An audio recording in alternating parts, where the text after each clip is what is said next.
Live from the 607, it's the Ocho Duro Parlay Hour, where we're talking everything movies, TV, comics, and entertainment.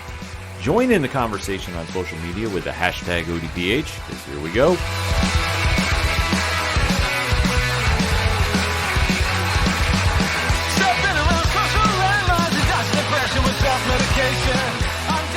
Welcome to an all-new edition of the ODPH podcast, better known as the Ocho Duro Parlay Hour.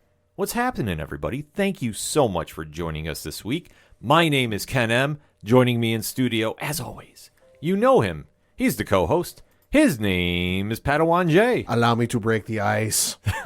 He had to go there. He had to go there. Can you be cold, Batman? Oh my gosh, we have a lot to talk about in the land of movies, TV, comics, and more. So you definitely want to stay tuned to everything that's going on with the ODPH. And the easiest way to do that is simple. Swing on over to odphpodcast.com.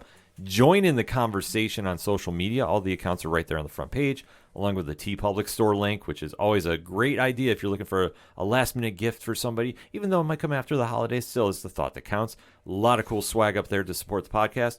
The Patreon link, one tier, $2, and working on a little special episode strictly for the patrons this month. So if you want that episode, simple. You just got to sign up, and boom, right there it'll be.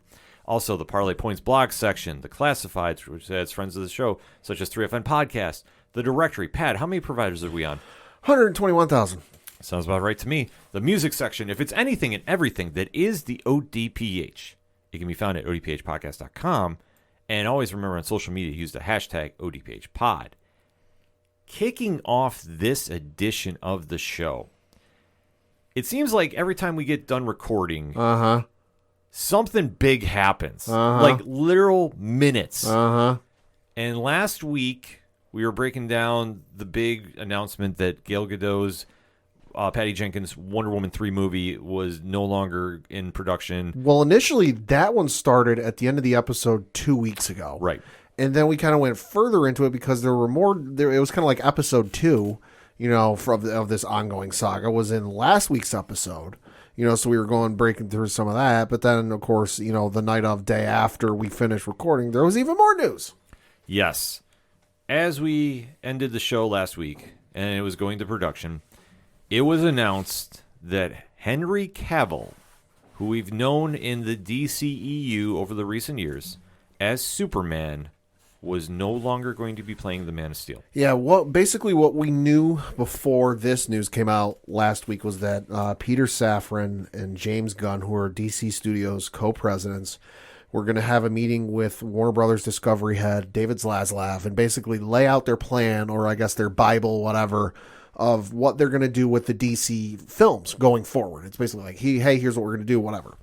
We didn't know when that was going to take place. There were just rumors that it was going to be last week. Apparently it was going on while we were recording the damn show, because it was announced, and I'm reading from an article on IGN.com where it says, quote, after James Gunn announced that the master plan for new DC had been finalized, Henry Cavill has taken to Instagram to confirm he will not be returning as Superman in this new era. Gunn took to Twitter later this week to announce that he and DC Studios co-president Peter Safran had finalized a DC slate and will announce more in the new year. But Gunn also shared one movie, which is a young Superman film set in his early days as a reporter. As a result, Cavill would not be returning to the role. Cavill confirmed the news on his Instagram page, writing, quote, I have just had a meeting with James Gunn and Peter Safran, and it's sad news, everyone. I will, after all, not be returning as Superman. After being told by the studio to announce my return back in October, prior to their hire, this news isn't the easiest, but that's life. The changing of the guard is something that happens. I respect that. James and Peter have a universe to build. I wish them and all involved with the universe the best of luck and the happiest of fortunes. For those who have been by my side through the years, we can mourn for a bit, but then we must remember, Superman is still around. Everything he stands for still exists.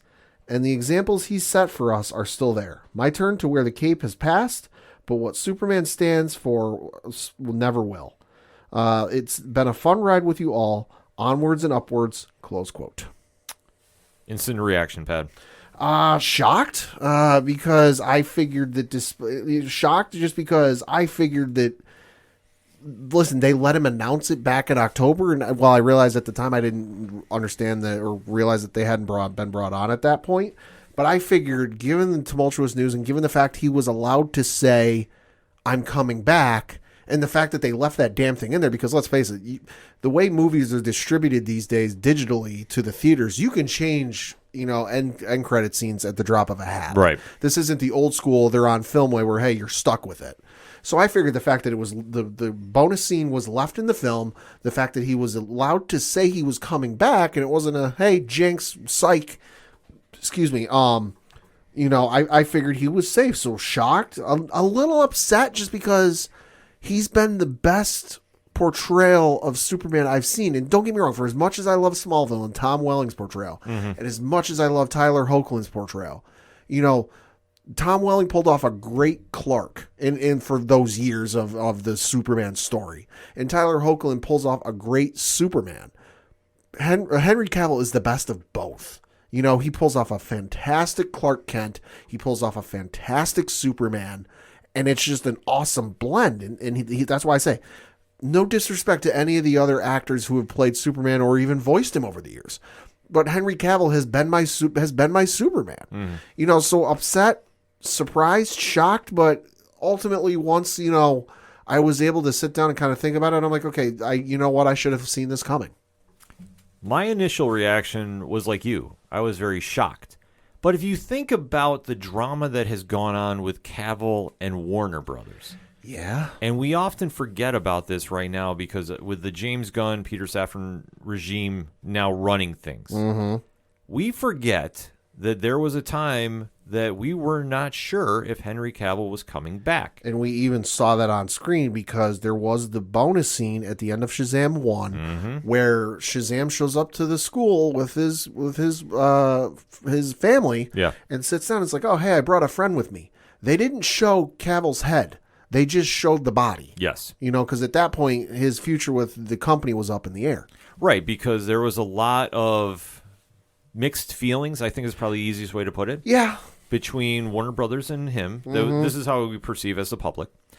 About the direction of the DCEU. Yeah. Or Worlds of DC, or even if you want to go as far as say the Snyderverse, you can.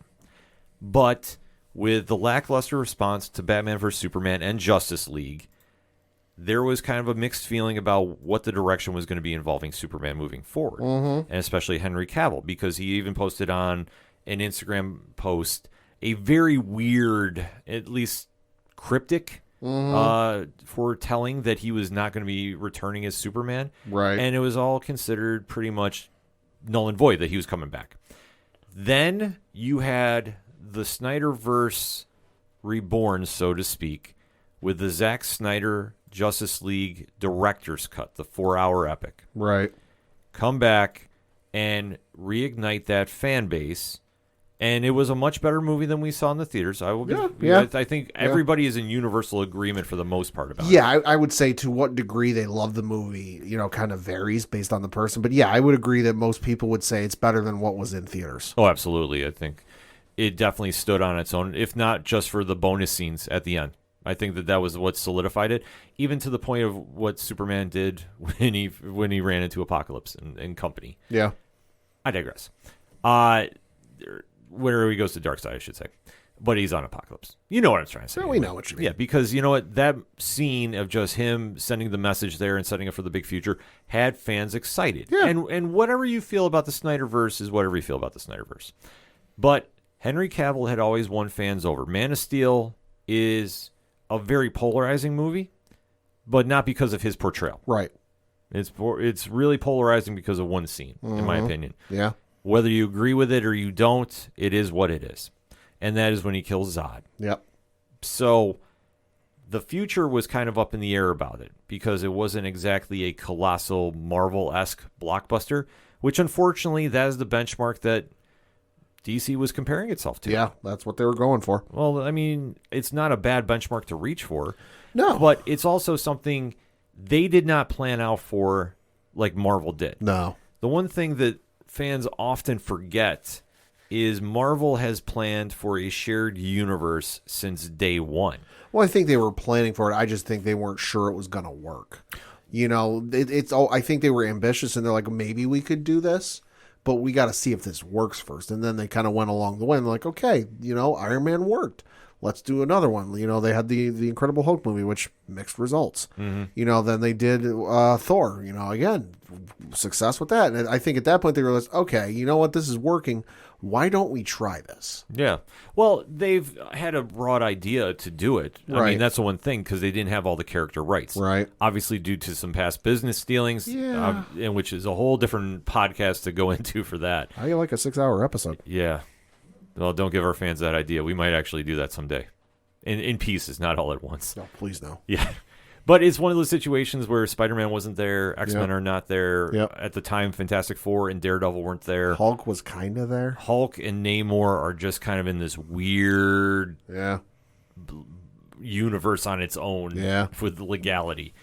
So when Marvel tried doing this, it did win fans over for what they had. And they took popular characters in the MCU, not household names, because Iron Man was not a household name at the time. No. Neither was Thor for the most part. Comic fans, absolutely. Mainstream pop culture fans. Oh, hell no. We always say there's a big difference. I will be honest. I was not the biggest Marvel comic reader. You know, I remember going to see Iron Man 1 in theaters just because everyone was talking about it. Mm-hmm. Didn't go see Hulk just because I really wasn't that big into the Hulk. I know he had a brief run in the cartoon in the like 80s or 90s, but I didn't watch it. You know, and then I think Thor was the next one to come out. I didn't see Thor in theaters because I had no idea who the fuck he was. Yeah. You know, I never read any Norse mythology in school. You know, so I never heard the name. I didn't know who the fuck he was. So I'll be honest, I didn't see it until I was in college, and they were doing like a movie rental program on my college campus where like you could go to like an office in the student union type of thing. And, you know, you could rent a movie if it was basically like from your library type of thing. And it wasn't until, you know, like the Avengers movie was getting ready to come out that I'm like, all right, I should probably see some of these other ones. And I went and rented Thor. You know, so, but that was well after the fact. So when it first came out, I had no interest because I'm like, I don't know who the fuck this is. Well, for a lot of the comic readers, yours truly, I grew up on Marvel. Like, Marvel is the one universe, if I have to pick or choose, I always go with because that's what I grew up reading. And I knew these characters, and obviously in that 90s time period, animation is a little different.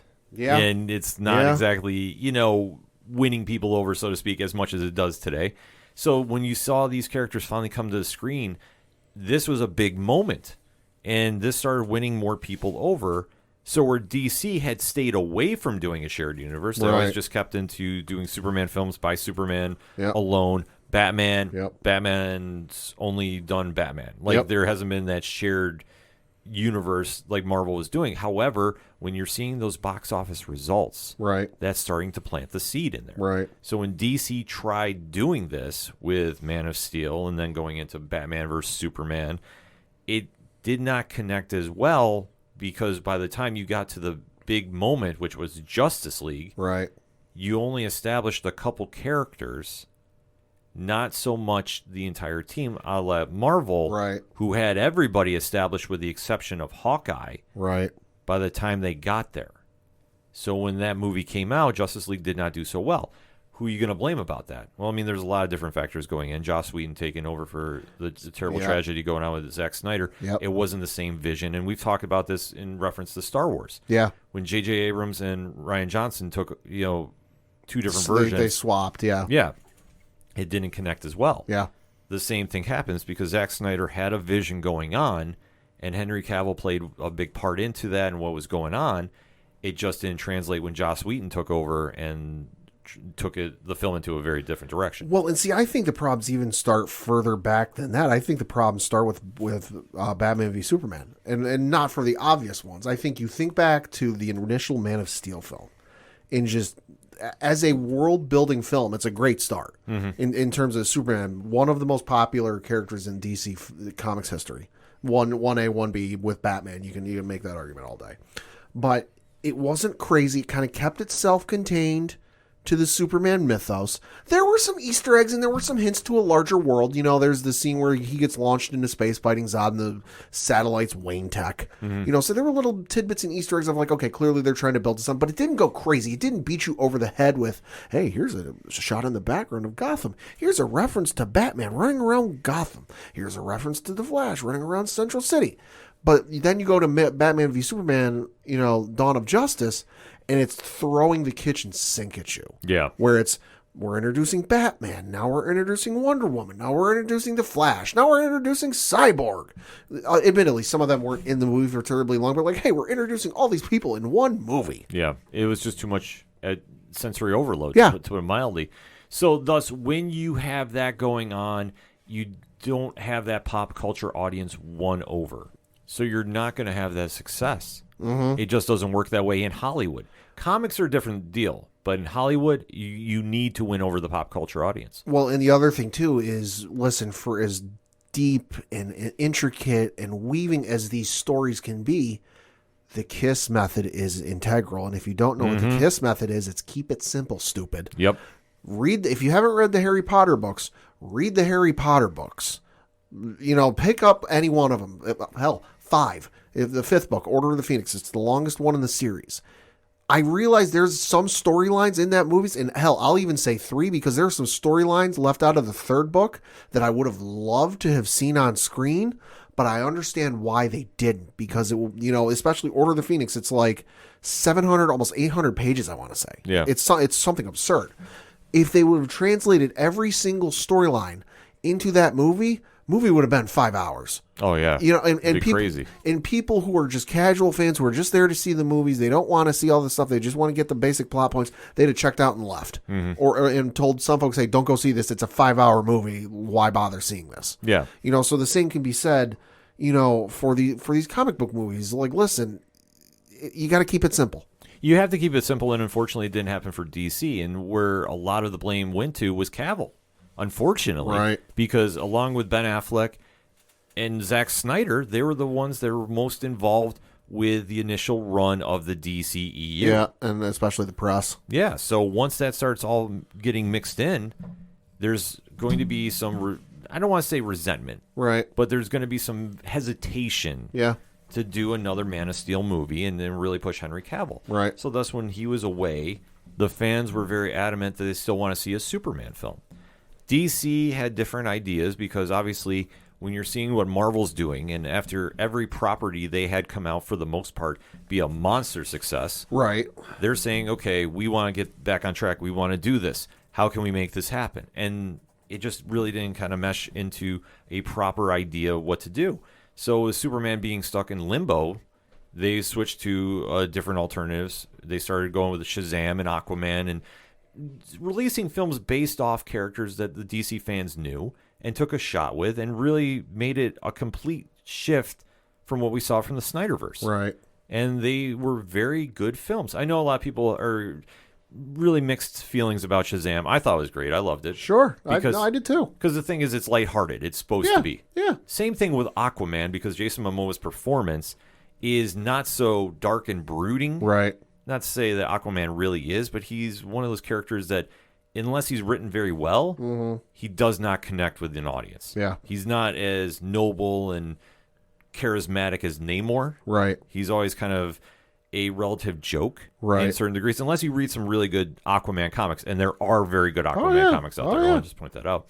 So when those movies start creating some success, this is where Warner Brothers at the time was saying, okay, maybe we should start going back into this. And then Henry Cavill comes back. Yep. And then you start looking at what happened with Black Adam. Yeah. And obviously the big Easter egg at the end of that is Henry Cavill returns as Superman. The official announcement is back.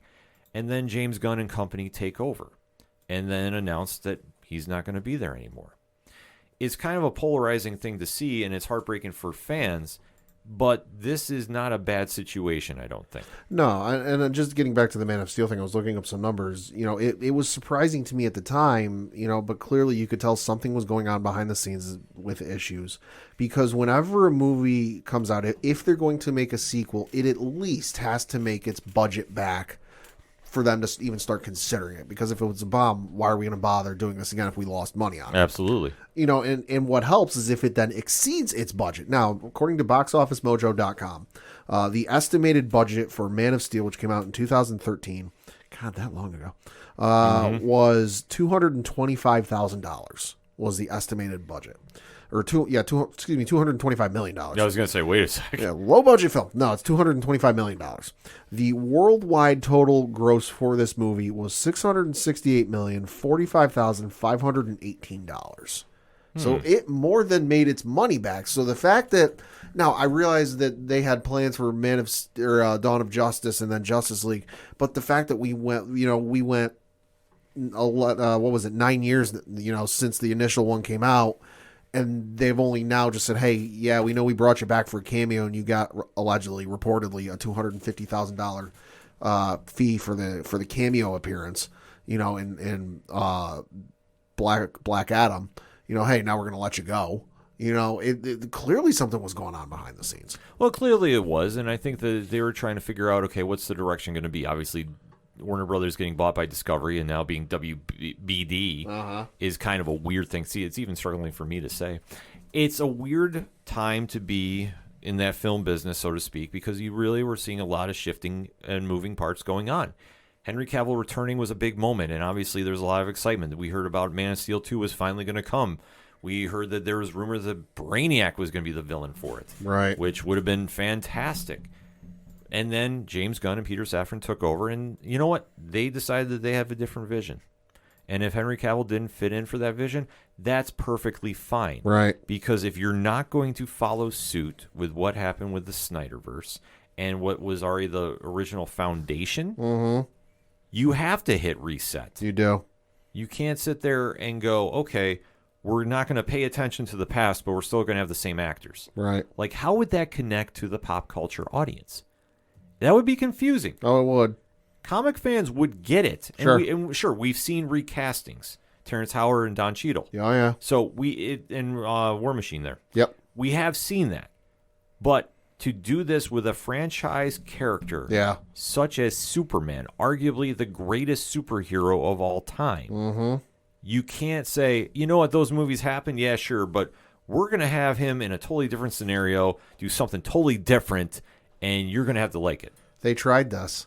Superman Returns. Yeah. Because if you haven't seen Superman Returns, it's supposed to be a continuation of the Christopher Reeve films. And if you read, they put out a novelization, which I got as a Christmas gift, birthday gift when it came out in whatever year it was. There's even some stuff in the novelization that are like hints and anecdotes and callbacks back to the original films. So DC tried this once before with casting Brandon Routh, which, listen, nothing against Brandon Routh and his portrayal and his performance in that film, but that movie's not good. It's very underrated how good he was. Yeah, oh yeah. But the film is bad. The film is bad. But DC tried this once already, and it was a bomb. It was not good. It wasn't good, and I think that James Gunn and Peter Safran learned from this and said, well, what are we going to do now? Right. We can't do this. Because it's not going to work with the pop culture audience. However you want to spin it, to sell it to millions and millions and have Henry Cavill come in, do a whole different background, do a whole different story, and everybody's going to say, well, this isn't what we saw with Man of Steel. This isn't what we saw with Justice League. How do you think that backlash would have gone with ticket sales? Oh, God, it would have gone over like a fart in church. It would have been a nightmare. So the fact that they're not doing that, I think, is smart. It does stink for us that really like Cavill as Superman. Oh, yeah. But rest assured on this. One, he will be fine. Oh, yeah. He's got a brand new show coming out on Amazon Prime Video. Warhammer 40,000, which, in case you're not familiar, he's very familiar with that franchise. He collects the figures or whatever it is, and he's very into that franchise. Yes. So, for starters, he's got something to keep his time occupied. Two, it's not to say that we won't see him in the DC universe of James Gunn. Right. We just won't see him as Superman. We just won't see him as Superman. Because there was, in reading from another article on IGN.com, he and both Gal Gadot were supposed to make cameos in the upcoming Flash film, but reportedly they have been cut from said film. Well, I'm not surprised at that because I think, honestly, Gunn is going to release it and never talk about it again. Yeah, so it's going to be the weirdest thing it you've is. ever seen involved in a movie. Rest assured of that. Yeah, but reading from the article, it says, quote, as reported by The Hollywood Reporter, these moves indicate that Gunn and Safran are not going to simply play with the pieces already in play in the DCEU, but that they will be making a major shift as they steer this massive ship into uncharted waters. This ship has already made waves in existing projects like The Flash, thanks to Cavill's departure and the decision to not move forward with Patty Jenkins' most recent vision of Wonder Woman 3. The sunsetting of Cavill's time as Superman was the clearest indication yet that Gunn and Safran are mounting a substantial overhaul of DC, a reboot that will cut significant, if not most, ties to the previous regimes that handled DC movies for Warner Brothers, The Hollywood Reporter wrote. Cavill also shot a cameo in The Flash, one of 4 DC movies set to release in 2023. But sources say that cameo, along with that of Gal Gadot as Wonder Woman, is now being cut given that the studio chose to not go forward with Patty Jenkins' version of Wonder Woman 3, close quote. Yeah. So that said, Pad, where do you see Henry Cavill going from here? Involving the DCU or another comic universe? I think he'll come back to DC at some point. I just don't think it'll be for a while. I think there's a little, I don't want to say bad blood, but there's a little ill feelings between the two. As much as they might say in public, you know, oh, hey, we're good. I'm wishing them well in their future endeavors and I'm wishing them to do well down the road. I think there's still some, bad blood, like a little mixed feelings between the two. So I don't think we'll see him in DC anything for a while. I think it's entirely possible we see him show up in Marvel. I know, hell, Doctor Doom would be awesome to see him in it. I think he'd be a great Doctor Doom. I know a lot of people have said Captain Britain. My pick's Doctor Doom, though. I agree with you completely. I think he is going to go to the MCU. And I know it's been rumored for a while. Captain Britain has been something that has been attached to him a la Norman Reedus and Ghost Rider for years. Do I think he would do that role? Yes, I think there would be a place for him with Captain Britain, but it depends. Are you going to do Excalibur? Are you going to do your own show? How does the character of Brian Braddock fit in there? That's the question we'd have to ask. Right. I agree with you. I think he'd be an amazing Victor Von Doom, and I think to see him play the villain, that would be amazing because he would really sink his teeth into it. We haven't seen that. And how much would that just be an ironic twist? The greatest superhero of the DC universe is now the greatest villain of Marvel Comics. It plays so much into the irony and somewhat pettiness. Yeah. But it works. Yeah. And I could definitely see him do that if he wants to come back to the world of comics. It's not to say that he wouldn't come back to DC, because I do see him coming back there at some point if there's a good enough role under what James Gunn is doing. Yeah. Because the one thing that we have to say is we still don't know what the final picture is going to be. Right. Because we still don't know what their slate is. They've announced nothing. Exactly. There's rumor, and we speculate rumor. The only thing we know they're doing is James Gunn is writing it. He's not attached to direct yet. He could, but he, as of this recording, he's not attached. Oh, Christ, the way we've been going, it'll be announced after we get done recording. Probably. But as of this recording and as I speak this, the only thing he's attached to do is writing the upcoming Superman film. But it's been, as we said, it's going to be kind of like a reboot of him in his younger years as a reporter. Yeah. I know somebody threw out the Grant Morrison run, as something that they might spark interest from. They did like the New 52. The New 52, which I've got there. That's a good run. That'd be a good one to borrow from. But we'll see. Yeah, I think that it's been rumored that we're going to hear something in January. That could be an initial announcement of something. I'm not going to say it's going to be something earth-shattering, but right. I think we'll get a direction of an idea of where we're going with the DCU. But as far as Henry Cavill is concerned, I think that he leaves a great legacy behind at DC. And should he want to come back and do another role, i.e. the big rumor going around now is Jason Momoa is leaving Aquaman to become Lobo. Yeah. Could Henry Cavill come in and maybe be Darkseid? Well, could he come in and maybe test his waters and be somebody else that we are not even thinking about? Right. That is a question that we're going to have to kind of wait and see about, but he'll be all right. And obviously DC has got a lot more things on their agenda to talk about. And in fact, this isn't the biggest release that happened this week. Oh, shit. No, it ain't. But before we get into that, let's get a quick breakout. Hit us up on that hashtag ODPH pod. What is your thoughts about Henry Cavill no longer playing Superman for the current incarnation of the DCEU under James Gunn and Peter Safran's DC Studios? And where do you see him going from here? Is he going to go to Marvel? Is he going to just stay away from superhero comics? What do you think the next step is going to be? Let's have that discussion, shall we? But first, we're going to get a quick break. We'll be right back. Calling all movie buffs, cinema lovers, and film fanatics, welcome to the Silver Screen Savers podcast. I'm Michael Gallup. I'm Matt Sturdivant. And I'm Tyler Sutkus. And we're a show for movie fans by movie fans. Every week, you can catch us discussing the world of cinema, including dissection of films both new and old, our takes on what's to come, career retrospectives of the most prolific names in the business, and much, much more. Listen in via your favorite podcasting apps, including Apple Podcasts, Spotify, Good Pods, and more. You could also join the discussion and leave suggestions for future content by writing to us at silverscreensaverspod@gmail.com, following us at ScreensaversPod on both Instagram and Twitter, as well as liking us on Facebook at Silver Screen Savers Podcast. We'll see you at the cinema. Coming back for another segment on this edition of the ODPH podcast, and we are still staying in the Warner Brothers Discovery sandbox, so to speak. Yep. Because not only did we have the Henry Cavill announcement, Yep. following Gal Gadot's announcement, we had another member of the Snyderverse Yeah.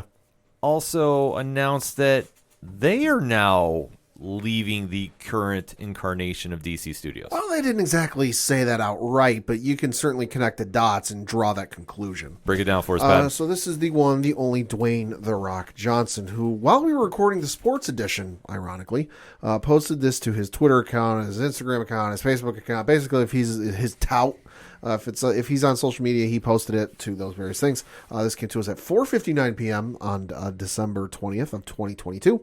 Quote, "My passionate friends, I wanted to give you a long-awaited Black Adam update regarding the character's future in the new DC universe. James Gunn and I connected, and Black Adam will not be in their first chapter of storytelling. However, DC and $7 have agreed to continue exploring the most valuable ways Black Adam can be utilized in future DC multiverse chapters. James and I have known each other for years and have always rooted for each other to succeed. It's no different now, and I will always root for DC and Marvel to win and win big. You guys know me, and I have very thick skin, and you can always count on me to be direct with my words. Those decisions made by James and DC leadership represent their vision of DCU through their creative lens. After 15 years of relentless hard work to finally make Black Adam, I'm very proud of the film we delivered for fans worldwide. I will always look back on the fan reaction to Black Adam with tremendous gratitude, humility, and love. We did great. To my very passionate and vocal Black Adam / superhero genre fans, I love you. Thank you, and I will always listen to you and do my best to deliver and entertain you. What a hell of a month. Now we all need some Terramana, crying while laughing emoji, and then what I presume to be a tequila emoji. It's kind of hard to tell. Yeah. Have a productive week and happy holidays to you and your families. Signed, DJ. Close quote. Well, there's a lot to process there. Would you like to start, sir? Not entirely surprised because I'll have to pull up the numbers, but there have been rumors and rumblings that despite how much he's been boasting about how well the film did, that it did not do well financially. Yeah. This has been a very, very interesting time period for Dwayne "The Rock" Johnson as far as DC films goes. Black Adam finally came out in October, and for the most part, fairly well received. Yeah. I know that there were some fans that really do not like this. I was, in fact, hearing Morbius comparisons. Oh, yeah. And you know what? You're entitled to your opinions. I'm not going to dismay you about this. We liked the film. We thought it was very entertaining for what it was. So that said, the movie did not exactly reignite the box office. It was not the juggernaut, so to speak, that I think a lot of DC Snyderverse fans were waiting for. Right. It did well, but I don't think it did anything to really say this is a new era. But when Dwayne "The Rock" Johnson is involved, and he is no question the biggest action star in Hollywood currently, He was making moves. He's the one that brokered the deal pretty much to get Henry Cavill back with the cameo, and really has been attached with him returning to DC Studios to restart the Superman franchise. So thus, when Peter Safran and James Gunn took over, well, the creative minds met, and they decided to go into a different direction. And a lot of this has been rumored, and we stress rumored, based off the performance of Black Adam. And we know that we heard from some other rumblings that the movie did not do well, that it missed mark fairly significantly. Yeah, so according to boxofficemojo.com, as of this recording, because it's probably still in some theaters, some places, domestically it has made $167,809,336. Internationally, it has made $223,400,000 for a worldwide total gross of $391,209,336. Now, there is no firm number out that I can find for what the budget is, but according to the Wikipedia page for this, which is citing Hollywood Reporter, Variety, and some other places, that it says, quote, it grossed $391 million worldwide against a production budget of $191 to $260 million. By some estimates, failing to recoup its total cost after marketing and distribution costs, resulting in publications labeling it as a box office bomb. So that's the thing with these movies too, is you got the budget to make the thing, and then there's all the costs to market it and distribute it and all this other stuff. So the budget for production is $195 to $260 million, but with the marketing, you got to throw on at least another $100 million, if not more. Oh, they went huge with it. So, it's probably pushing $400 million. So the fact that it didn't, if not more, so the fact that it didn't make its money back, it's a bomb. It's definitely a bomb in that sense. But I know that Dwayne got on Twitter and was saying that it did clear over somewhere between, I want to say, 25 and 75 million. Okay, here's the tweet from December 7th. And this is from The Rock's Twitter himself. Waited to confirm with financiers before I shared this excellent Black Adam news. Our film will capitalize profit between 52 million and 72 million. Fact.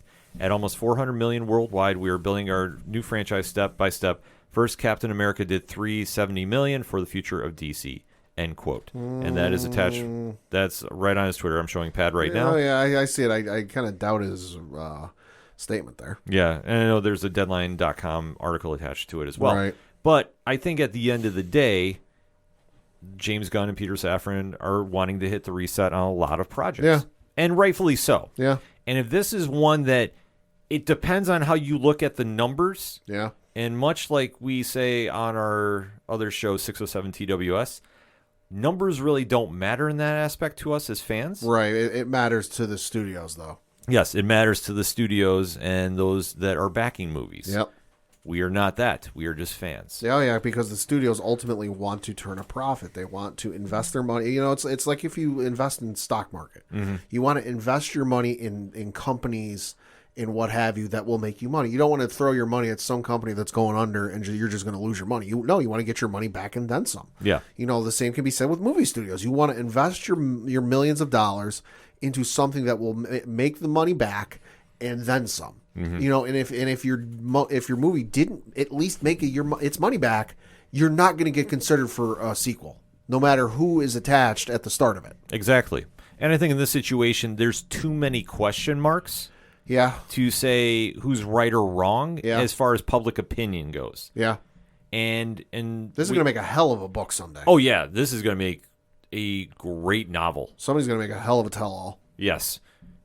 When this all clears up, the decision has already been made. Yep. Gunn and Safran and company do not want to do a second Black Adam film. Right. And that's fine for whatever reason. And obviously, they still want to do business with The Rock. The Rock still wants to do business with them. Yep. It just depends on if he's going to be involved as a character of Black Adam, or is it going to be something else? And it sounds like he's not. Which, in all honesty, I'm all right with. Like, the movie was good. I'm not saying it was great. I'm not saying it was bad. It was good. It's kind of middle of the road for me.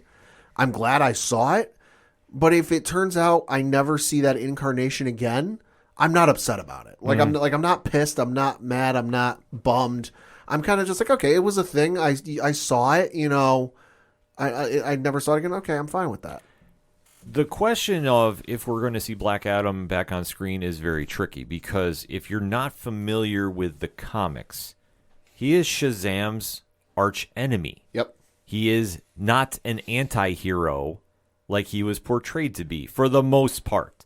In more recent incarnations in the comics, he has been leaning that way. But obviously, he's had a much higher profile. It's tougher to sell a villain movie to a pop culture audience, because really, are you going to sit there and root for the bad guy the entire time?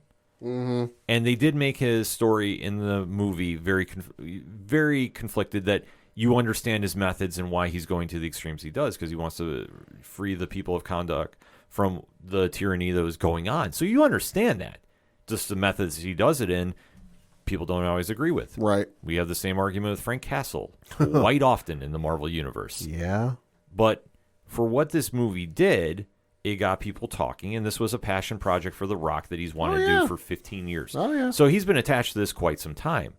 But the question was going to be, okay, after this, where are we going? Now, I know he was setting up for the big showdown with Henry Cavill, Superman. Yep. That would have been box office. Oh, God, yeah. But still, if you're tying this into the comics, the question was, when was he going to face off against Zachary Levi's Shazam? Yep. And we had heard nothing about that. Yeah. And the rumor was we weren't going to see that, which was kind of a little wild, crazy to think about. It's like Joker never fighting Batman. Yeah, because their histories have always been tied together. And there was that bonus scene that was in Shazam 1 where they were meeting, the family was there except one member at the chair, and it was kind of left alone. And it was always alluded to that it would have been Black Adam. Yeah. So if he was never going to appear there, where was the future going to go? And if they were going to make him the new face of the Justice League, which they've done in the comics, I mean, he's been a prominent member in one of the more recent incarnations, this was going to be a direction that they were going to go with. But then this all ties back to James Gunn and Peter Safran saying, no more Snyderverse. We're hitting the reset. Yeah. And who makes the most sense where? Does it make sense to put a character in there that's been a villain for the most part, except for a few times he's been that anti-hero status, to be the face of the franchise? Or do we want to get back to basics with DC? And that's the question that has been answered with this move. I thought what The Rock said was very telling, though, because in his statement, he said, I want to see DC and Marvel succeed. Yeah. Why would he say and Marvel when it did not even need to be said? No, because Black Adam ain't got nothing to do with Marvel. Yeah, this has nothing to do with Marvel. Yeah. Now, I understand he's just being very polite and saying that, you know, he wants to see all comic book universes succeed, which I think a lot of the actors do. I don't think there's very few that are going to just stay one universe if there's a great role offered in the other one. Right. I mean, I know that I think Jason Momoa might be the only one that stays there because I know he's been very pro DC. Yeah, and you know what? That's cool. I'm not mad about that. There's a few from Marvel I can see not making the switch just because of cost reasons. Yes, but in this situation with The Rock, I think he very much made it open that he's willing to do some business there, and I think that this could be a situation where we do see this along with him being in DC. Yeah, just what incarnation we're going to see him in is going to be really questioning, because we do know that there is another Shazam movie coming out next year. Yep. And I know that this has been one that, with all the recent resets that have been hit, Gal Gadot's in kind of limbo right now because it's probably gone, though. Probably gone, but James Gunn has came out and, to paraphrase a little bit, not so fast, but not saying yes or no. Yep. We do know Henry Cavill obviously is out as Superman right now. Yep. Batman is Robert Pattinson. We don't know anything else about a shared universe Batman. We do know that the rumor of Pattinson being in this new DCEU has been debunked as of right now. Yeah, which again could change on the daily. We do know that Ezra Miller's Flash is going to come and go. Yeah. And I would strongly doubt we see him back in that role. There's no chance in hell. Yeah. There's no way. I was trying to put it mildly, but there's no fucking way he comes back. I'm sorry, with everything that's gone on with him, even with the quote unquote apology, There's no even before the James Gunn, Peter Safran stuff. There's no fucking way he was coming back. Yeah, he's gone.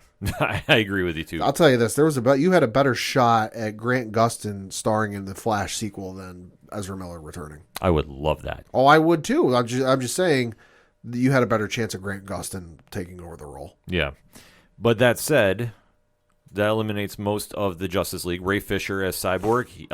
Well, we already know that one. Yeah, that one's pretty much a no. Yeah. And Jason Momoa as Aquaman is rumored now to be shifting to Lobo, which makes perfect sense for him. Yeah. So Shazam is one of the characters that is kind of in the limbo here because it was introduced as a loose tie-in to the Snyderverse. Kind of, but not even firmly, because the only tie-in to the Snyderverse was the Superman cameo, which, again, like we said the last segment, you don't even see whose head it is. So you could just very easily, whoever gets cast as Superman for this upcoming early Superman thing, you can just make it that actor. You know, so it's very easy. So it's very, very loosely, almost not even tied to the Snyderverse. Yes. But there is at least one bright spot, so to speak, as we usher in this new James Gunn era. According to an article on yahoo.com, to quote, Zachary Levi calms fans' fears of Shazam recasting under James Gunn and Peter Safran with the quote, "We all Gucci," end quote. So according to the article by Andy Ortiz, in the weeks following James Gunn and Peter Safran's takeover of DC Films at Warner Brothers, some of the major moves, or rather major scrappings, have happened. But according to Zachary Levi, Shazam is just fine at the moment. After an unconfirmed tweet made the rounds that Levi was suddenly not going to be playing the hero under the new DC regime, one user tweeted, quote, "I want this not to be true because Shazam is one thing the DCEU I absolutely would throw hands for to protect," end quote. The writer also tagged Levy, saying he's perfection in the role. In response, Levy offered some words of comfort and advice to take some news on the internet with a grain of salt. Quote, "Ooh, really? I really wouldn't go believing everything you see on the internet. I'm Gucci, Ash. We all Gucci," end quote. Yeah, something tells me that Zachary's about the only thing that's going to escape this purge. Well, it would make sense because for what he is in the universe, he's not one of those central figures that is connected to the Snyderverse. And I think this is kind of where we're going with both segments we've done on this show so far. The Snyderverse is done. Yeah, and the Snyderverse folks need to calm the fuck down. Oh, yes. We will let Pat have his moment to end this and put the official stamp of burial on the Snyderverse. But with everything going on right now, we have a new Shazam coming out next year, Shazam! Fury of the Gods. Yep. That is very loosely connected to whatever is left over from the DCU. We do know that cameos were cut involving Gal Gadot and Henry Cavill. Reportedly. So we should not expect to see them. Or no, it was for The Flash, was it? It was for The Flash, yeah. So as far as we know, there's nothing in this film that is going to connect to that universe. Yep. So with that loose connection, if they still want to do some Shazam movies, and if this one does very well, I would fully suspect we'll see that. Yeah. Levy's safe. Oh, yeah. And it definitely will go there. The Suicide Squad movie that James Gunn was a part of, that will be fine. That's fine. Yes, because the loose connection that had to any Snyderverse stuff is that loose. Yep. They can cut ties and reset and everything will be fine. Everything after that, though, is going to be wide open with the exception maybe of the Blue Beetle movie that is coming out that has not been scrapped, and that is still going to be hitting theaters this year. Yep. Or this coming year, I should say. Coming year. So there's a lot of hope to still be had here as we enter this new phase of the DC EU, or however we want to define it, whether you want to classify it as the new 52 on film, if you want to classify it as, I know some reports have been coming out now saying that it's going to be based off the cartoon Justice League Unlimited. Fucking please, that would be awesome. I think that we just have to sit back as fans and recognize that this is change. And for Dwayne "The Rock" Johnson, he's going to be changing, and I think wherever he goes with the DCU from here... He's the highest grossing actor in Hollywood like the last 2 years running. He'll be fine. He'll be fine. In fact, I see him going to Marvel. Oh, at some point, yeah. I've seen this happen for a while. Once he's done doing Jumanji movies. Mm-hmm. And you know what? Where would you cast him if you're sticking him in Marvel right now? Boy, I have no idea. Like, legitimately. Like, I can't think of anything. There's two roles that jump out to me right now. One Hyperion. Yeah. Because it's rumored that will be the big villain of Thunderbolts. And I'm stressing rumored. And if they want to do Squadron Supreme, that would make sense. The other one, which is a curveball to some, but he had been rumored to have been tagged at one point, is Silver Surfer. Ooh. So That would be interesting. it'd be a change of pace for him because Silver Surfer is the most not jacked Silver Surfer of all time. right, but it would be a situation where if they want us to have him go that route, I think he could definitely pull it off. I would love to have seen him been Namor, but granted, the actor that I have playing him now is doing fine. Oh God, yeah. So yeah, I'm all right with him. I'm completely all friend with Huerta playing him. That being said, I think he's going to be fine wherever he ends up. He might be involved with the X-Men universe before we all know it's all said and done. I mean, there's a lot of doors opening at Marvel that he can be there and go and find a great role. Yeah. So I'm not too worried about him and his future here. But I think as far as DC goes, I think it's kind of really up in the air. And wherever he wants to go and find his way, he's going to find it, and it's going to be fine. Like I say, we can all sit back as fans and enjoy it for what it is. If you're not ready to accept the change, it's going to be a little tough. But then again, we can only do so much as fans. But we have to kind of sit back with all the toxicity going on right now. Tenoch Huerta, that is the actor who plays Namor. I couldn't think of his first name. Had to come back for that. We have to sit there and really let James Gunn and Peter Safran do what they're going to do. We can be fans, but the amount of toxicity that's been coming out lately. Jesus fucking Christ. This also ties into the death of the Snyderverse. Mm-hmm. And I know I've been promising Pad the moment to put the official stamp on this, because if you're going to be a toxic fan, then just don't watch it. There's no point to please you. The universe that you are so craving to see back on screen is not going to happen. And I'm sorry if you feel that way. There's going to be change in the DC universe yet again. We have to let the powers that be get a chance to at least come out with the projects, and then we can be fans and say if we like, if we don't. But to sit here with this constant negative toxicity, attacking, and really being just vicious about things that we don't even know about is just unacceptable as fans. There's no place for it. Pad, the floor is yours. Got a couple of tweets to read before I get into this. This was tweeted out from James Gunn's official Twitter account, which is @JamesGunn. This was tweeted out on Monday. Quote, "One of the things Peter and I were aware of when we took the job as heads of DC Studios was a certain minority of people online that could be, well, uproarious and unkind, to say the least. Our choices for the DCU are based upon what we believe is best for the story and best for the DC characters who have been around for nearly 85 years. Perhaps these choices are great, perhaps not, but they are made with sincere hearts and integrity and always with the story in mind. No one loves to be harassed or called names, but, to be frank, we've been through significantly worse. Disrespectful outcry will never, ever affect our actions. We were aware there would be a period of turbulence when we took this gig, and we knew we would sometimes have to make difficult and not so obvious choices, especially in the wake of the fractious nature of what came before us. But this means little to us in comparison to our jobs as artists and custodians in helping create a wide and wonderful future for DC," close quote. To the Snyderverse folks, you need to stop kissing Zack Snyder's ass because it's starting to smell in the room. For fuck's sake, let it go.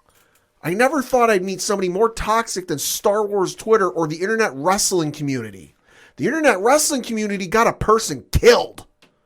And Star Wars Twitter has driven more than one person off of all of social media for fear of their own life. I realize you like the films. There's nothing wrong with that. I realize you're passionate about the films. There's nothing wrong with that. Ken's passionate about stuff. I'm passionate about stuff. There's some stuff I dive on a sword for just because I'm that passionate about it, but I wouldn't go to this level. You won one victory. You got Zack Snyder to come back and release his cut of the film. Congratulations. It was a low bar. Obviously, it was better than what was released in theaters, but that wasn't exactly hard. Because what was released in theaters was a hot, steaming pile of shit. That one, marginally better. Was it the greatest film of all time? No. I wouldn't say it is. I know there's some people who would, but it was better, but it wasn't the greatest film of all time. But this universe is over. This universe is dead. Gal Gadot is not coming back. Henry Cavill is not coming back. Ben Affleck, for whatever the fuck he's doing, is not coming back as Batman. Ezra Miller is not coming back as the Flash. You know, whatever his name, Ray Fisher that played Cyborg is not, sure as shit ain't coming back. He's made that abundantly clear, even after going after James Gunn on Twitter this week. Egregiously, and he was way off the mark, and even James Gunn corrected him on it, but he sure as shit ain't coming back to as Cyborg. You know, Amy Adams isn't coming back as Lois Lane. Jeremy Irons isn't coming back as Alfred.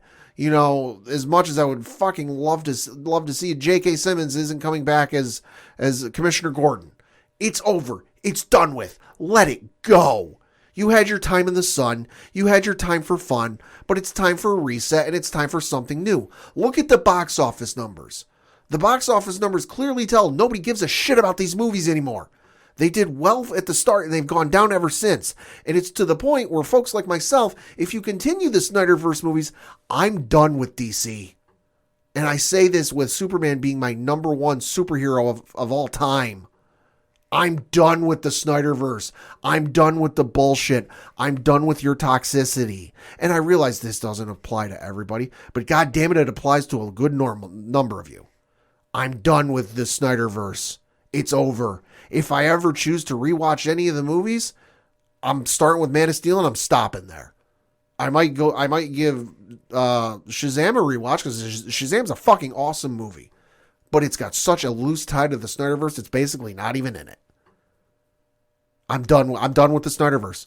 I've like I said, you don't believe me? I'll tweet at me at Meselyn, MESELYN. I will send you the photos of the 12 or 13 hashtags I've got muted and muted forever related to the Snyderverse. That's how done with this shit I am. I was so excited and over the damn moon when Man of Steel came out that the girl I was dating at the time, it's not Liz, I was dating somebody else at the time. I was nudging them to keep them awake for the entire time not because the movie was bad. They'd been up most of the night prior for various reasons. They were up and falling asleep. I'm like, hey, this is really fucking good. Like, you need to stay awake for this. It turned into such a steaming pile of shit so fast, I want nothing to do with it.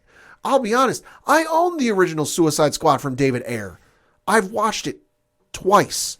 Once in the theaters, and then once when Liz wanted to watch the extended cut because it's been a while and she hadn't seen it. And I was like, okay, you know what? I haven't seen it in a while. I'll watch it. And I hadn't seen the extended cut. I only saw the theatrical cut.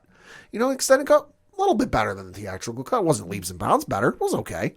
You know, but in terms of Batman, Superman, Dawn of Justice, I've seen it twice. Once in theaters, and then once when it came out on Blu-ray because there was the Ultimate Edition or the whatever cut that they're like, oh, this is the extended version. The extended version. This is so much better than the theatrical cut. And you know what? I'll agree with you. The extended cut was better, but I've never seen it since. Justice League, again, well, technically 3 times because the theaters, no, 2 theaters, and then I didn't see it again until the recut came out with the Zack Snyder version. I don't care about these movies. I'm done. I'm ready to move on. James Gunn has done wonders with the projects he has worked on. Look at the Guardians of the Galaxy. You cannot sit there and tell me Guardians of the Galaxy was a household name. I've said before, I wasn't the biggest Marvel fan. I had no idea who the fuck the Guardians of the Galaxy were. And now they've got a fantastic soundtrack that even my mother, who's never seen any of these movies, knows how good the soundtrack is. That speaks to how good James Gunn can do work with this. You look at the Suicide Squad when he took a project and a property that people said the original one was not good, wasn't great, and universally everyone loves that movie. You look at Peacemaker. You cannot sit there and look at me in the eye and tell me, oh, well, Peacemaker is a household name. No, he's not. He is now, thanks to the work James Gunn did and just John Cena being charismatic as all hell. Charismatic as all hell in that fucking banger of an intro song. Mm-hmm. You know, but James Gunn did work on that. You took James Gunn, who took a fucking holiday special. Let's face it, everybody does holiday specials. Mm-hmm. There are holiday specials coming out on TV that I'm looking at going, why is this a thing? True. You know, just why? But they took that, and while I don't normally care for some of the newer holiday specials, I'm kind of a traditionalist. I like the Charlie Brown one, I like Rudolph, I like Frosty, and I like some of the old claymation ones. You know, Santa Claus is Coming to Town, and Year Without a Santa Claus, and Rudolph's Shiny New Year. I like the older ones I watched when I got home from school when I was a kid. I don't care for some of these newer ones. James Gunn made me care about a holiday special in 2022. Yeah. He can work magic. Let him do his work. Is it going to be the Snyderverse? No. But it's going to be good. You just have to let him give time and come up with the plan, which they have, and then unroll it. But I'm done with the Snyderverse. Wow. Pat said he was going to unload, and he did. And I agree with him in this sense. We've had this fandom reappear and just get more toxic and toxic in the comparisons that it's worse than the Star Wars community, which does have its bad moments. Oh, yeah. And the internet wrestling community, which Pat unfortunately was correct about, and is one of the worst fan bases to be dealing with in certain areas. And I'm not kidding. You can look it up. The internet wrestling community got it. I forget the name, and I apologize. Mm-hmm. But there was a female Japanese wrestler who committed suicide because of what people were saying online about her. Mm-hmm. And as we talked about, there has been just constant bullying and cyber attacks. Yeah. In that sense that it has gotten to the point where you're right as a fan to vocalize is really pushing boundaries to being cyberbullying and being abusive in that aspect. And this is where the Snyderverse has really kind of shown up lately, that now you got your win with Justice League's Zack Snyder cut. Director's cut. You got the win, which is great.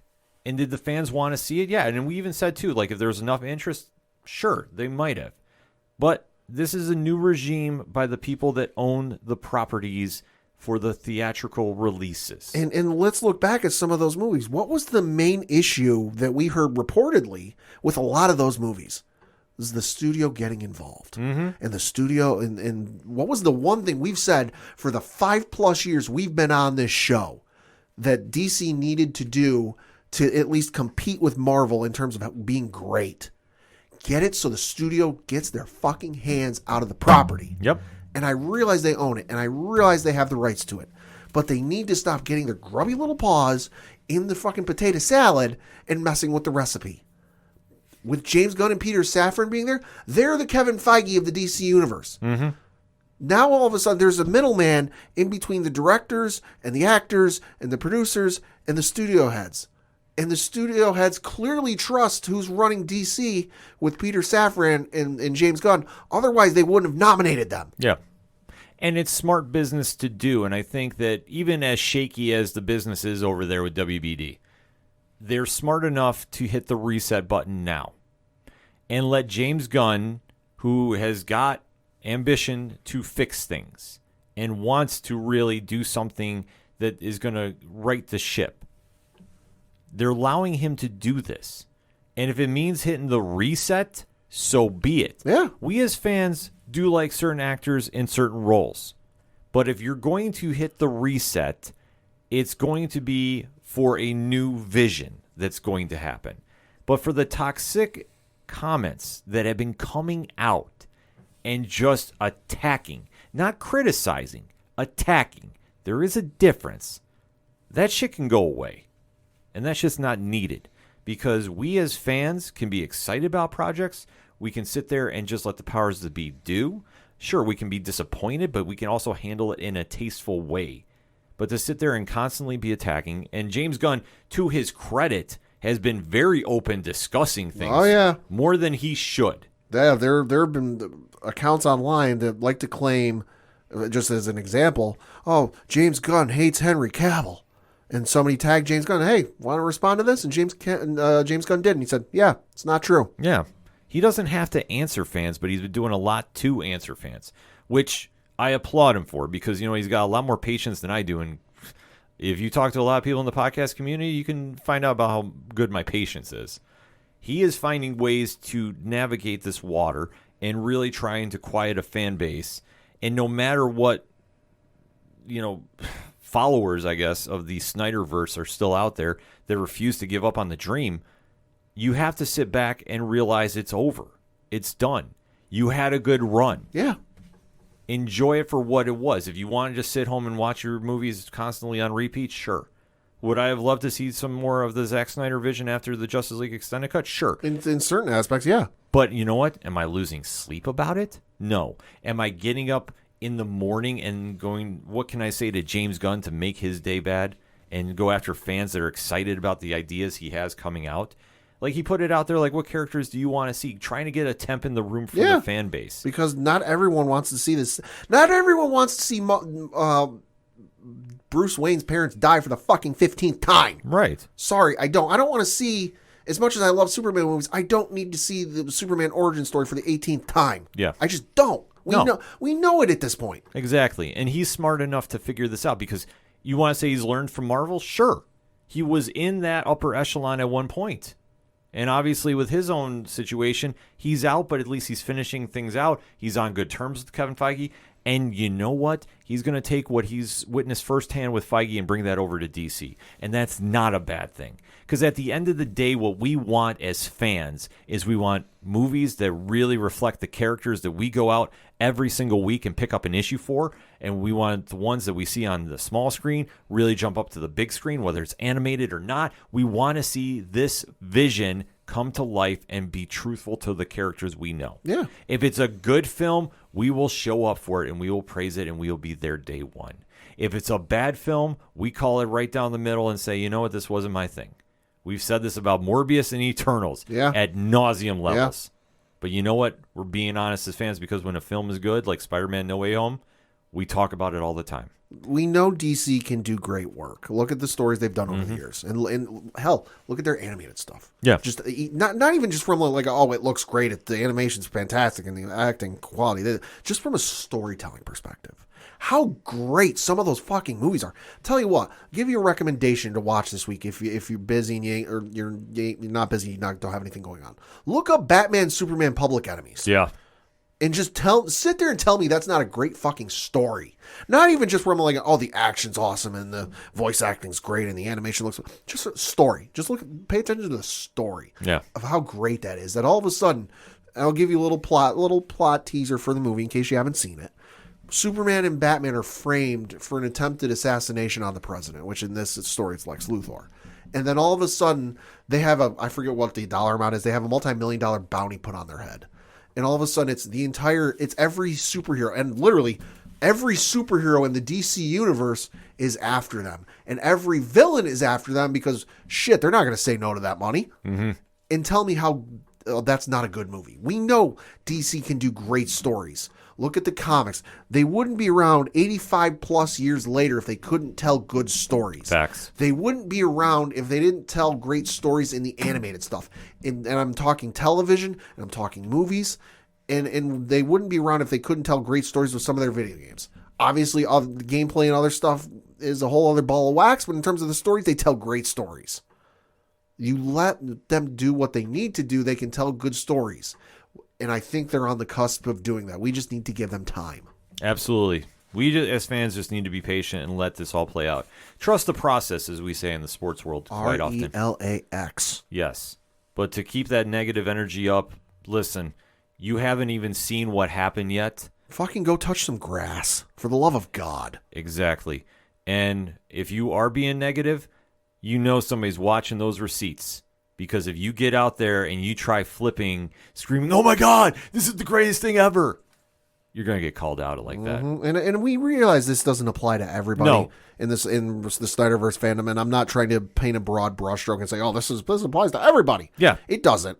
But it applies to the minority that this is about. Yes, because they are seeming to have the louder voice than the positive ones. Yep. So the homework assignment during this holiday week is, to quote Gary Vaynerchuk, make positivity louder. If you're excited to be a fan of this universe, be a fan. If you're excited about what you saw with the Snyderverse, you can be tasteful about it and talk about those movies. But when you're being negative and going to the point of being abusive online about it, seriously, go fuck off. Like, I'm sorry, I don't have time for it. And you can always hit us up on social media and you'll get the block button quick. You'll get muted. You won't get answered back. Because you know what? We don't have time for that in this fan base. We have positive conversations, constructive criticism, and we keep it moving forward because we, at the end of the day, are fans. And we want to see DC succeed. That is why we've spent an hour here talking about what we want to see with this franchise and what we want to see with the studio and what we're having faith in James Gunn and Peter Safran to do. Is it going to happen overnight? No. But I want to hear what they have in mind, and then we can go from there. And if it's bad, we'll call them out on it. And then we'll wait to see what happens. But for right now, they're hitting the reset. They're being smart about what they're doing. And listen, if you're give the flowers where the flowers are due, if you love the Snyderverse, if you want some change, congratulations, here we are. At the end of the day, it's more Dawn of DC than just the comics. And you have to decide, is this going to be for you or not for you? That's going to be the question to ask. That said, hit us up on the hashtag ODPHpod. What's your thoughts about the switch up going on at DC involving Dwayne Johnson? What do you think is going to happen with the future of DC moving forward? Let's keep it positive and let's have that discussion, shall we? We're going to take a quick break. We'll be right back. Time is going. Yeah. Hey, welcome to the Shane and I Show. Or actually, it's not the Shane and I Show. It's a promo. It's a promo for the Shane and I Show, the show about nothing that makes you think of something. And we are available wherever you listen to podcasts. Spotify, Apple, what else?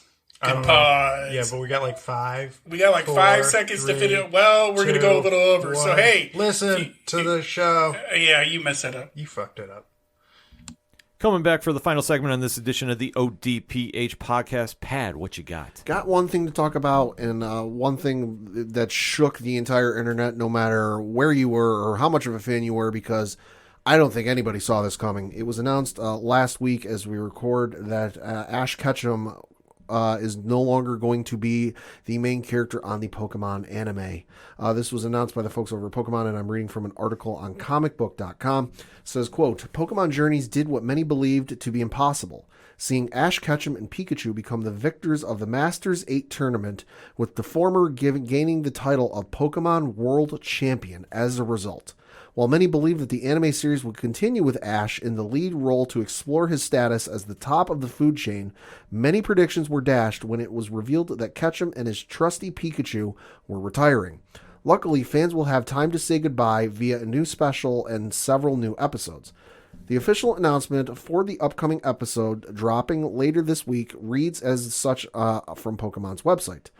To celebrate Pokemon's animated series' 25-year history, a special episode called Pocket Monster: The Far Off Blue Sky will air on Friday, December 23rd, 2022.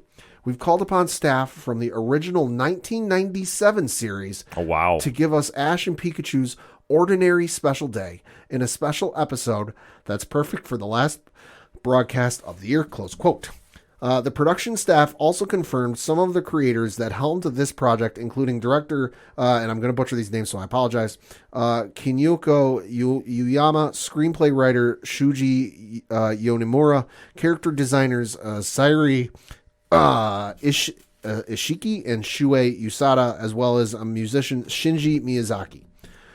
The official Twitter account for Pokemon's anime series also shared new images from the upcoming special, which will act as the television show's final entry for 2022, following the earth-shattering news that Ash and Pikachu's tenure as series leads would be drawing to a close. Excuse me. And then they shared several photos, one of Ash and Pikachu sleeping together, another one of them sleeping together, and then saying goodbye to one of the other series characters. Article goes on to say, quote, though Ash and Pikachu might be leaving the series as the stars of the show, 2 new trainers are set to take the reins in Liko and Roy.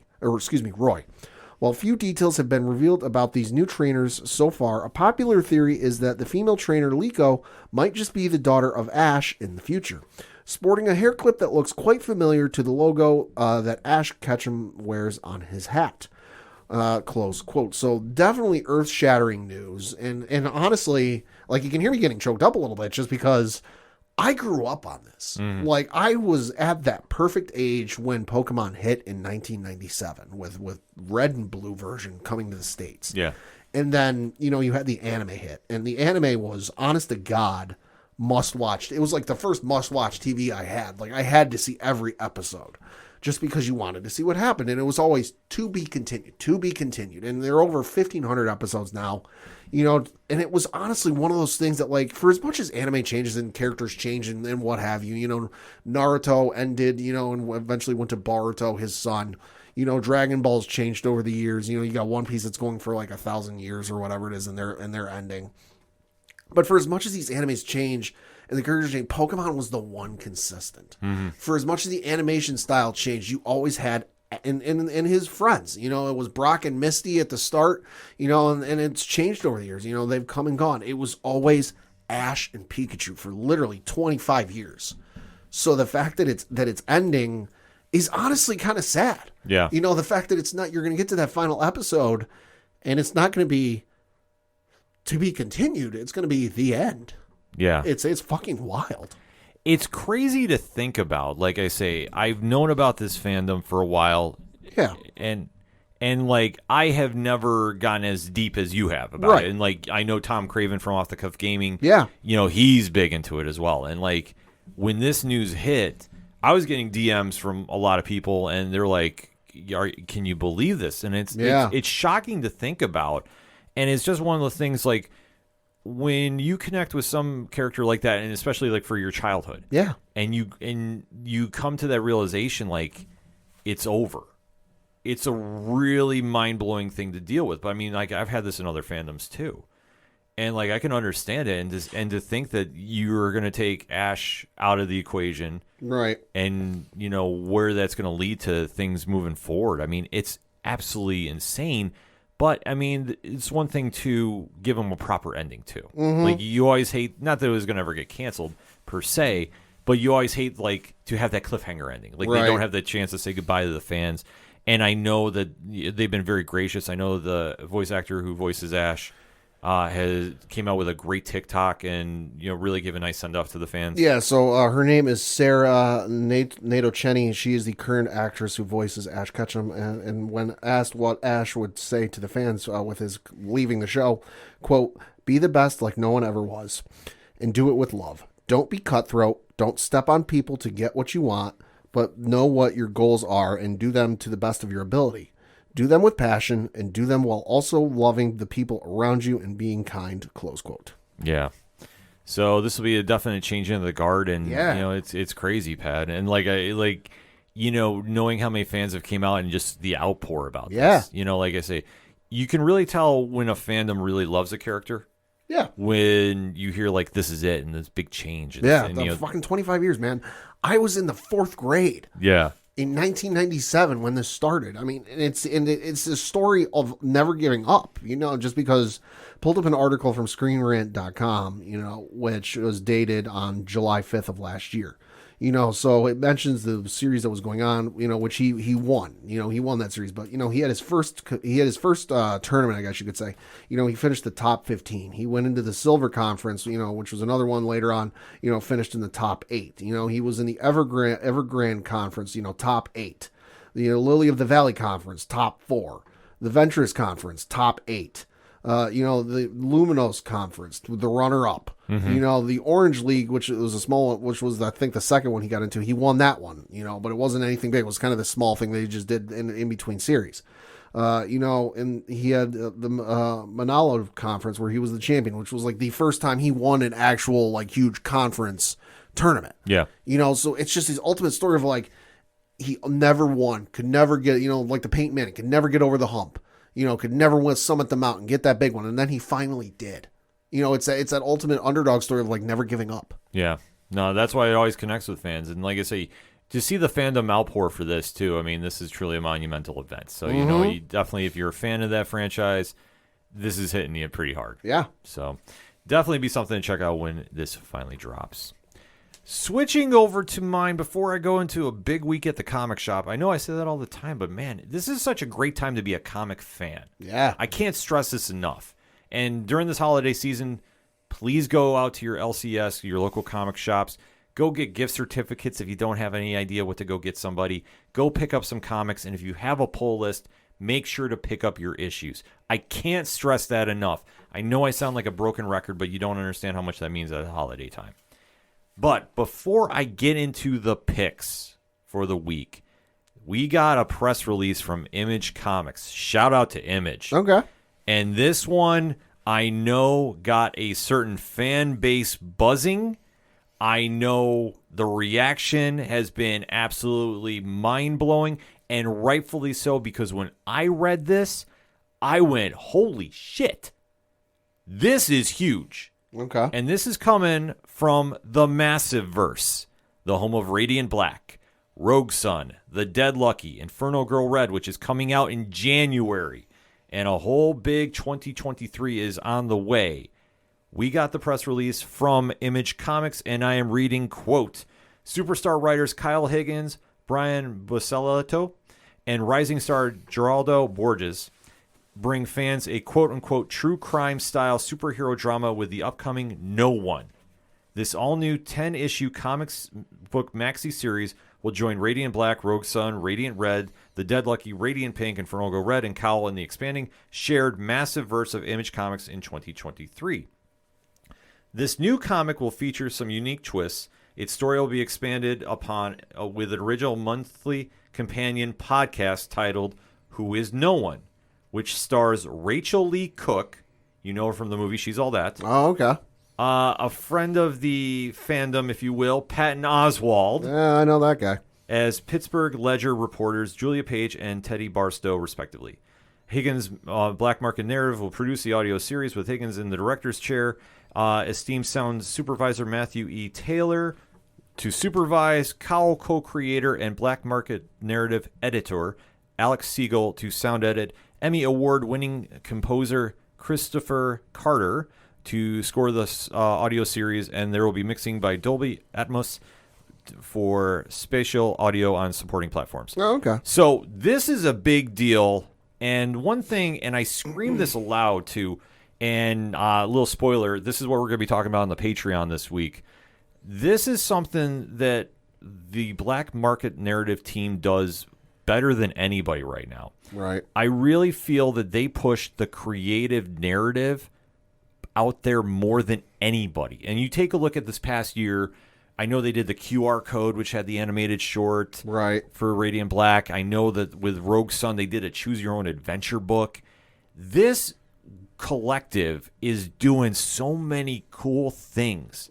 And to really take this to a whole different level with the podcast, and they're going into a lot of different areas with this, is just so cool to see just a big push.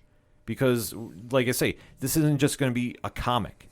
And it's not to say, like, oh, you got to go out and spend a ton of money to go get everything else. Like, you can go listen to the podcast and then go, like, Right. get that companion piece. That it just adds to a story. And to do this, man, I'm telling you right now, this is going to be one of the biggest events of 2023, hands down. So definitely stay tuned to ODPH social media for this in the upcoming year.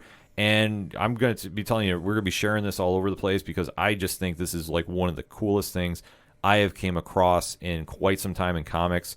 And like I said, this is all set to start kicking off in March of 2023. So get ready now. You've been seeing the promotional art show up there. The Radiant Black universe has been showing out for this. The Massiveverse fan base is getting loud about this, and rightfully so. This is going to be something really special. Definitely will be talking about this a little more in detail on the Patreon this week. But that being said, it is a big week at the comic shop. Nevertheless, DC Comics, Batman, Superman, World's Finest number 10. What else can you really say about that series other than it is up in the running for Best Comic Series for the Cheersies Awards, and rightfully so. So we're going to just leave that at there. Because, I mean, what else can you really say about that series other than it's freaking fantastic? Also, Dark Crisis on Infinite Earths number 7. So this kicks off the new dawn of the DCU. Oh, okay. This is the big event that everybody's talking about. Haven't got a chance to read this yet, but hearing a lot of buzz kicking around about this as well. So I definitely want to pick that up at the comic shops. Nightwing 99. What else can you really say? It's Nightwing. This is a no-brainer to go pick up. We'll leave it at that. On the Marvel side of things, Dark Web is in full swing. They got 3 spin-offs this week. Ooh. So Miss Marvel number 1, Mary Jane and Black Cat number 1, and Gold Goblin number 2 are all tying in with the Dark Web miniseries going, or event going on. So you definitely want to check that out from the big 2 publishers. But I definitely have to recommend some indie books, and I'm telling you right now, I scream it from the top of my lungs, and I mean this with 100%. Comixology Originals is doing some of the best work in comics, man, without question. And I know that people are like, well, it's digital. I want to support my LCS. A lot of these books are coming to print. So you want to keep your eyes out for them when they hit the LCS. But it's kind of like when you used to go download music first and then go buy an album. Right. Same deal here. And this works so well. And now, closing out 2023, they have a great lineup this week. And they're definitely going to be starting off in January with some monster books that we will be talking about here on the show. But this week, Ask for Mercy, The Circle of Time #3. This has been a really crazy series. Richard Starkings and Abigail Jill Harding have really been doing this crazy sci-fi fantasy book, and it's been going a lot of different directions. So if you are into something that is definitely unlike anything you've seen at the comic shops, this is going to be a book for you. Season 4 is in full swing. Season 1 is coming to print too at the comic shop, so you definitely want to check that out. Also, on Comixology Originals, there's 2 finales that are happening, and you will see this one hitting your comic shops sooner than later, and that's The Black Ghost #5 of Season 2. Shame the Devil is wrapping up. Alex Segura, Monica Gallagher, and George Kambaitis are wrapping things up amazingly. And this book definitely ties up the crime story that has been going on perfectly. I really dug this story from top to bottom. Season 1 is out right now via print, and Season 2 is going to be there very, very shortly, too. This series has been all just kick-ass completely, top to bottom. So if you like your, I don't want to say Batman style, but it's kind of that crime vigilante. Yeah. With a really cool twist here and there. This book is definitely up your alley. I definitely got to say, and Kambaitis' art is like top notch. Like for what they're doing here, it really stands out. And like I say, you definitely want to check it out when you get a chance at the comic shops. Also, Alex Segura has got another book that is closing up. I'm assuming for Season 1, but we'll be hopefully maybe talking to him about this in the near future. I'm fingers crossed about this. And that is Blood Oath #5. So, Pad, vampires, prohibition. Okay. Do I have your attention? So, in terms of just like 2 things I wouldn't necessarily put together, yeah. Yeah. This story is very, very cool. Huh. And it's tying into that era of prohibition. You have somebody that is, involved in the alcohol sales that are not really supposed to be going on. And when a vampire organization kind of gets a hold of you, it turns into some great storytelling. And this story has been absolutely building for this like pressure cooker point. Mm-hmm. It hits, and everything explodes here. And Rob Hart, Alex Segura, and Joe Eisma, really, and the rest of the creative team absolutely are freaking crushing it on this. Like, this book definitely jumps out at you. And you don't think, like, this would work, vampires and prohibition. Like, this is one cool thing with comics. You can really have a cool idea, and as long as it's presented well, it's going to hit. This book definitely hits.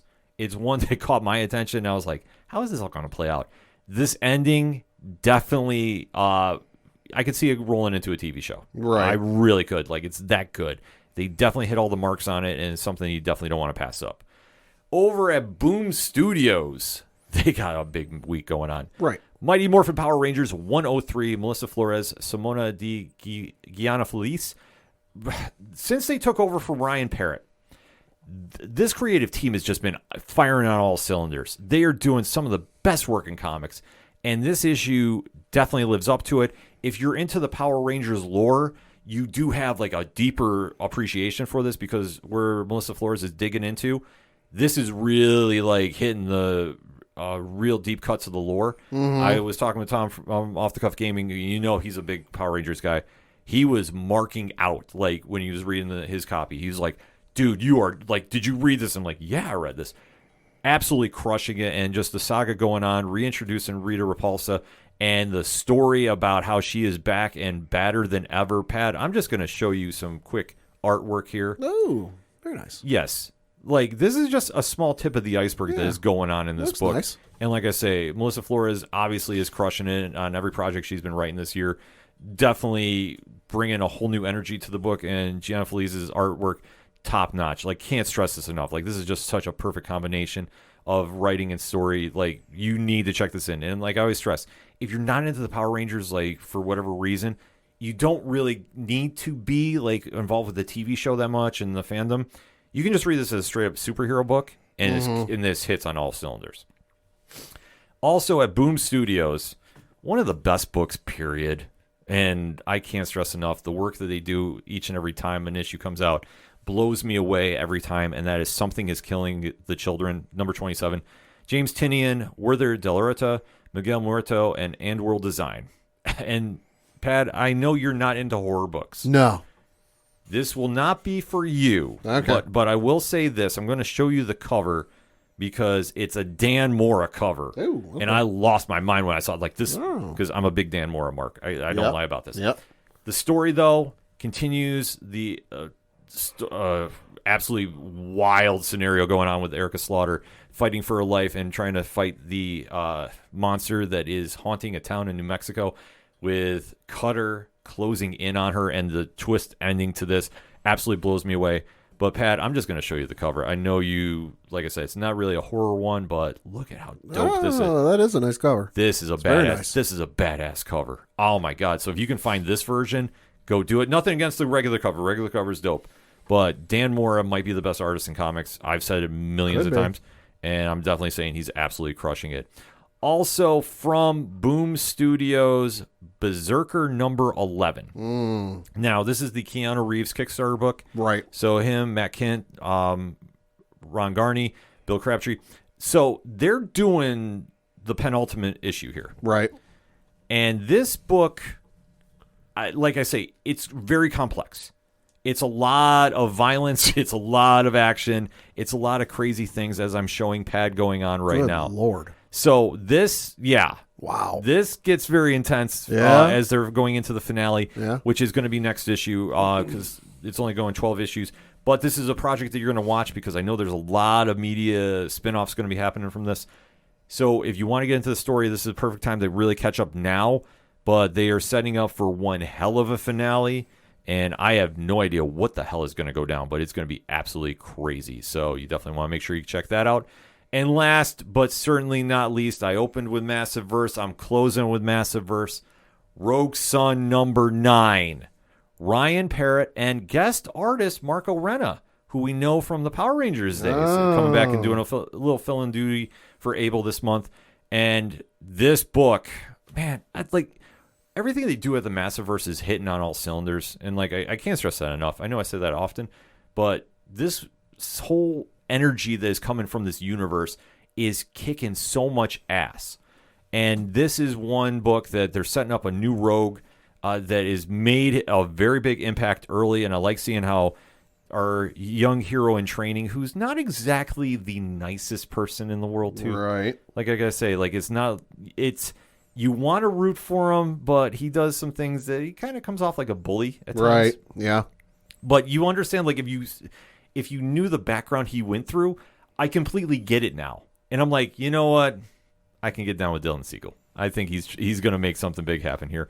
This book is a great balance of regular teenage life and superhero life. Mm-hmm. And especially a very cool scene when he's trying to ask a girl to the homecoming dance. Oh. And I think I have the artwork up here to show you, Pat. If I don't, I will send it to you. No, I don't have it. Okay. But it's a cool scene, and I definitely want to talk to Ryan about that as well. And this is the new villain right here, though, Pat. I do have him on screen, and he looks absolutely awesome. That's Hellbent. Ooh, okay. So nice. You're going to see a lot more of him in the near future. And like I say, the Massive Verse clicking on all cylinders right now. And if you're not on board, I'm telling you right now, between what's going on with No One and the lead into Supermassive 2, which was announced, get on board. Go get some trade paperbacks if you need to. Go buy the single issues. Go support the hell out of them. They're all fantastic people. We've had the pleasure of talking with them in 2023 and 2022, and definitely want to talk to them more in 2023, which stay tuned, ... we might be talking to them a little sooner than later. Just going to leave that up there for you. But as we end it always, go support your favorite local comic shops and make sure you get your vote in for the 2022 Cheersies Awards. Pad, you know about the Cheersies Awards. I do. Brian Wayne, Cheers the Comics podcast. Shout out to Brian, my comic brother from another mother. Him and I are going to be doing a award show like we do each and every year. And we break down the best of comics. This year, we have put the poll out to the public. We are getting in a lot of votes from creators. So this is making some rounds, folks. This is not just Brian and I breaking down the best, because, Brian and I like to talk comics. We talk to a lot of fans online about this. You can find us on our social media accounts. We talk to everybody. But the creators have gotten involved this year, which has been awesome. I'm completely marking out that I see this. And I am so happy to get so many votes in thus far. Like, it's ridiculous. And a lot of write-ins have come in too, which we gave that option open. This is just showing that the fan base for comics is alive and well, folks. And for anybody telling you the comics are dead, and I know that right now there's a lot of negativity going on because a lot of stories are breaking, and I don't want to get into it. You can just go search online, man. It's very tough if in the independent comic scene right now. I'm going to say this to close out the show with. It's the holiday season. Do yourself a favor. Do somebody else a favor. Go support some independent comics. Go out and go get some issues. If they got a Kickstarter project, go get some indie books. Go hit up your favorite creators and say, like, hey, is there a book that you really recommend of yours that I really should check out? They'll all tell you, and you know what? They will steer you in the right direction. You can't do any wrong there, because if you're supporting the comic industry, guess what? It rolls into when they do movies. It rolls into when they do TV shows. It rolls in when they do animation. It all pays forward, folks. So if you like going to see a Marvel movie, if you like going to see a DC film, if you want to go see a Valiant film, because we do know Bloodshot happened, if you want to go see some other creations coming out, what better way to do it, Pat? Yeah. And we'll leave it at that. To wrap up the show with, for anything and everything that is the ODPH, ODPHpodcast.com. That's it for this week. So for the one only Padawan What killed the dinosaurs? The Ice Age! Oh my God. He had to go there, folks. I did. It's the winter solstice. I had to. He had to go there. Folks, have a very safe and healthy holiday season. And my name is Ken M. Thank you as always for listening to the ODPH podcast, better known as the Ocho Duro Parlay Hour. See you next time.